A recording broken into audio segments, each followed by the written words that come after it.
Oh boy, now still winding down from that last segment there. Before we review HBO Max's Moonshot, this past Wednesday, the new Marvel series Moon Knight premiered on Disney Plus, and it follows a man with dissociative identity disorder as he obtains the powers of an Egyptian god. And it's very weird. So there's only been one episode so far, and it kind of feels like the MCU, but not at the same time. Like it still has like that signature quippy sense of humor, and there's still a certain amount of charisma to it so far. But it's kind of trippy, but in a good way, you know? Mm-hmm. Yeah, for me, the first episode, honestly, I liked it more than I thought I would. It checked a lot of the boxes for me as far as what I wanted from a Moon Knight show, where I wanted that grittiness, I wanted that darkness, and I wanted that psychological nature to it because he was dealing with identity disorder. And I think they did that. Actually, how they went about doing that, they did it really creatively and really well. That even as a viewer, to me, it's like, okay, what happened? You know what happened, but it's like you want to know exactly what happened and exactly who this Mark Spector guy is on the other side of his brain. And again, I thoroughly enjoyed this show.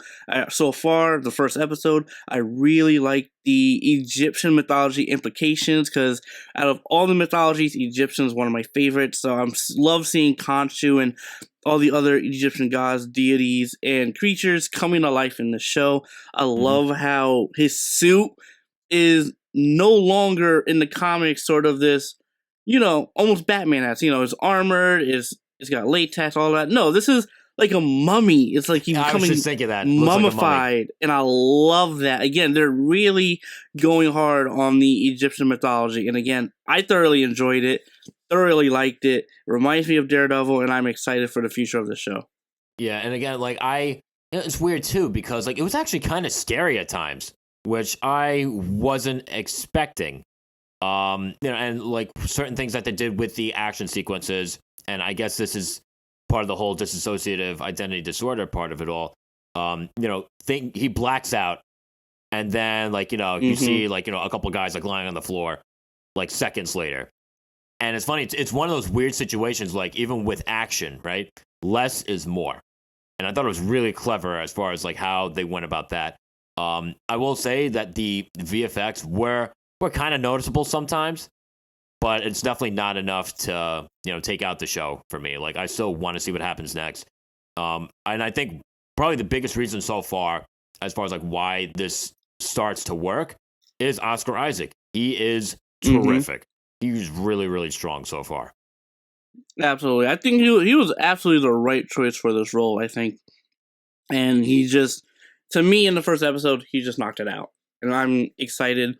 There's so much mystery and intrigue in this character and his backstory in, how he got into basically bed with the Egyptian gods. Again, I'm really interested. I'm really curious and excited to see the later episodes because I think it's just going to go up from here on out. I'm hoping, Same.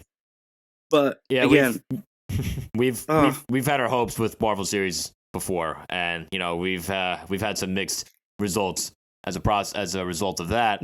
But another thing too, casting wise, Ethan Hawke, and again, it still feels very weird to see him in the MCU, but I'm here for it, and it's even stranger to see him in a villainous role. But at the same time, I'm here for it. I liked what I saw so far, and I really want to see more of him.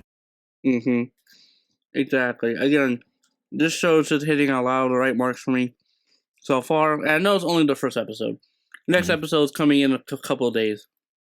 But from what I've seen and what I felt, I think we're in for a ride. Yep, I think so too. Now, again, you know more about the comics than I do, but will Moon Knight become an Avenger? Thought I read something online about that. He's an Avenger in the comics at a later date. However, I do think that's into question, mainly because apparently Oscar Isaac's contract is only season 1 of Moon Knight, and that's it. They could renew it. Obviously, it happens before in the industry, but I'm curious. I'm hoping that they do more with this character because I have a feeling that if this show does really well, they could greenlight a season 2. and they could say he's going to be in a Blade movie or a different movie as well, like make an appearance. And that's sort of the route Marvel's going with, where they're going to introduce a certain character in a movie or show, and then considering the popularity or whatever, they may do a show or introduce them at a later date. And I think that's a smart, clever way of doing it. You know, Ms. Marvel is getting her own show, then she's going to be in the Captain Marvel sequel. So with Moon Knight, I think the next possible place, if they renew it, if they keep going with this character, could be Blade. Could be a Blade movie. At just appearance. Not really playing a big role, but he could appear in it at like a post-credit scene. But again, I'm excited, and I hope to see more Moon Knight. Yeah, no, honestly, this is off to a good start. How many episodes are supposed to be in this season? 6. 6? Only 6, huh? I mean, it's not that weird. That was about the same amount of time as Falcon and Winter Soldier. Episodes are about the same length. So no, never mind. That's not that weird. Okay. Yeah, no, still plenty to look forward to. And for all of you that are still listening with us, did you actually get a chance to watch Moon Knight? If I don't, like, obviously, I would say that we recommend it. But if you have, what did you think so far? Do you think it's off to a good start? Are you kind of lukewarm on it at the moment? Because like a lot of times, like, may take an episode or two for things to really pick up. Are you still looking forward to more? Leave your thoughts wherever it is that you can.